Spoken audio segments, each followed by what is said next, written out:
কাজ করেছি। আমি ওর সামনে টাইলস দিয়েছি, পার্কিং টাইলস, এবং আমি ওই ভাস্কর্যতা কাজ দিয়ে খুব পুরো কাজ, যেটা ইট মারলে ভাঙবে না, এরকম একটি কাজ দিয়ে আমি পরিবেষ্টিত করতে চাই। সেই কাজটি সামনের সপ্তাহে হবে। এবং আরেকটি জিনিস আমার হঠাৎ চোখে পড়েছিল, সেটা হচ্ছে যে আমাদের ওই লাইব্রেরির যে ওই ক্রীড়া বিভাগের যে ওই দিকটা, দ্যাট ইজ পশ্চিম দিকটা, সেখানে আরেকটি ফলক আছে, যে ফলকটা অনেকেই দেখেননি বা অনেকেরই চোখে পড়েনি।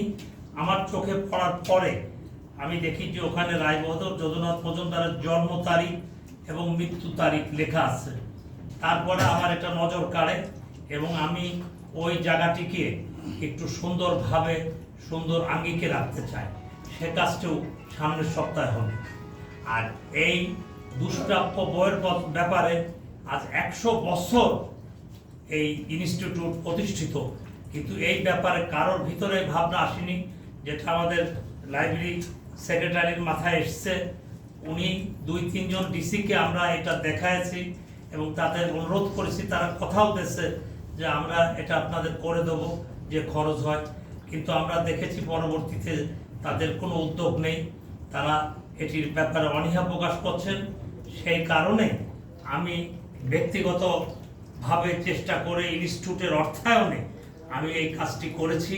এই কাজটি করতে আমার একটা ডিজাইন করতে হয়েছে এবং একজন ইঞ্জিনিয়ারের মাধ্যমে এই কাজটি করা হয়েছে। এবং সেখানে একটি আমরা ক্যাবিনেট করেছি যে এখানে আমরা দুষ্প্রাপ্য বইগুলো রাখবো এবং আমাদের বহুদিনের প্রত্যাশা, আমাদের পাঠকদের, আমাদের কর্মকর্তাদের যে প্রত্যাশা ছিল যে এই দুষ্প্রাপ্য জিনিসগুলো সংরক্ষণ করা, নষ্ট হয়ে যাবে, সেটি আমি পেরেছি। এই জন্য আমি নিজে খুব আন্তরিকভাবে আমার একটা ভালো লাগার অনুভূতি হচ্ছে। এবং আমরা যদি আরও থাকতে পারতাম, আমরা আর কিছু কাজ করতে চেয়েছিলাম।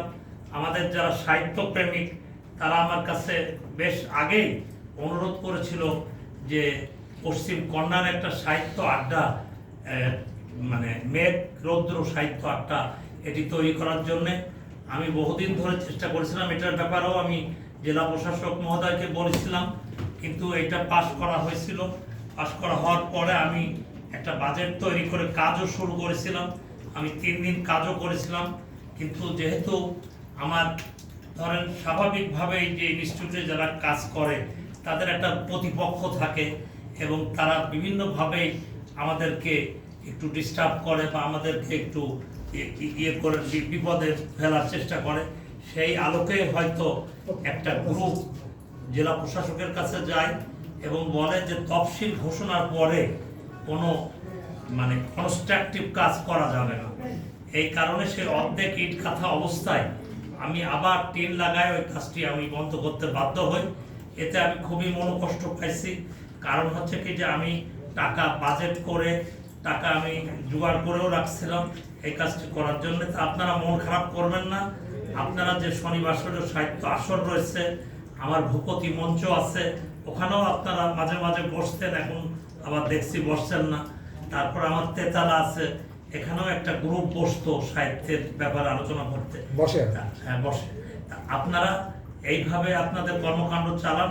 আমরা যদি ভবিষ্যতে আমাদের এই পর্ষদ, আমরা তো সবাই করবো না ভোট, যে কয়জন এই পর্ষদের থেকে আসবে, আমরা আবার চেষ্টা করব আপনাদের সেই আকাঙ্ক্ষিত যে জায়গাটি এটি আমরা পুনরায় করার জন্যে। ওই কোনাটা ব্যবহার করলে ইনস্টিটিউটের মাঠের কোনো ক্ষতি হতো না এবং ইনস্টিটিউটের পায়ে চলার পথেরও কোনো ক্ষতি হতো না। ওটা একটি কর্নার ছিল, কিন্তু আমরা ব্যর্থ হয়েছি। আপনারা দোয়া করবেন আমরা যাতে এই ইলেকশনটি সুন্দরভাবে করানো আমার এই দায়িত্বের ভিতরে পড়ে। এবং আমরা প্রথম দিকে ভাবছিলাম যে আমরা মনে হয় এটি করতে পারবো না, একটি প্যানেল হবে, হয়তো 23 সালের মতো বিনা ভোটের নির্বাচন, যেটা নিয়ে আমাদের অনেক কথা শুনতে হয়েছে। কিন্তু এবার আমরা দেখেছি যে 2টো প্যানেল হয়েছে এবং ব্যক্তিগতভাবেও 2-3 জন দাঁড়িয়েছে।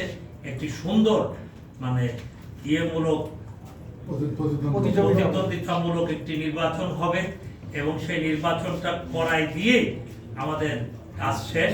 এবং আমরা নির্বাচনের দিন একটি সাধারণ সভা ইয়ে করব, সেটি হচ্ছে যে আপনারা যারা ভোট দিতে আসবেন তারা একটি শিটে আপনারা সই করবেন, তারপরে নাম লিখবেন এবং আপনাদের সদস্য নাম্বারটি লিখবেন।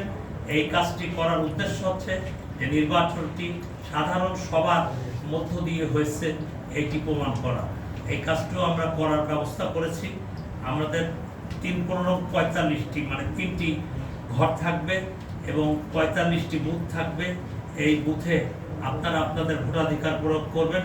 আমরা আশা করি একটি সুন্দর, যারা যে প্যানেল থেকে আসুক, একটি সুন্দর গ্রুপ ইনস্টিটিউটে আসবে, একটা সুন্দর পর্ষদ ইনস্টিটিউটে আসবে, যাতে করে আমাদের যে কর্মকাণ্ড ছিল এটি চলমান থাকে এবং যেগুলো আমরা করতে পারিনি, অনেক কর্মকাণ্ড আমরা করতে পারিনি, আমাদের কিছু লিমিটেশন, কিছু সীমাবদ্ধতা ছিল, সেই কাজগুলি তারা করবে এবং ইনস্টিটিউটকে যে একটা ঐতিহ্যবাহী প্রতিষ্ঠান এইটি ধরে রাখার জন্য তারা আপ্রাণ চেষ্টা করবে। আমরা তাদের পাশে থেকে সহযোগিতা করব।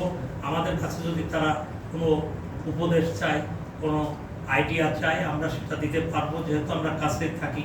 তা আমি সবশেষে বলতে চাই যে আজকে এটি উদ্বোধনের মধ্য দিয়ে আমি আমার কাজ প্রায় মানে যে উদ্বোধনী কাজগুলো আমার যে গঠনমূলক কাজগুলো তা প্রায় শেষের পথে। এরপরে আমরা ভোটের প্রস্তুতি নেব এবং আপনারা যারা ভোটে দাঁড়িয়েছেন, আমাদের নন্দী ভাই দাঁড়াইছে, আপনারা একটু ঘোরেন মাঠে, কারণ ভোট করতে গেলে আসলে প্রচুর খাটনি। মামুন আজাদ দাঁড়াইছে, আপনারা কষ্ট করেন, করে আপনারা নির্বাচিত হয়ে আসেন, এটি আমাদের প্রত্যাশা। সবাই ভালো থাকেন, সুস্থ থাকেন।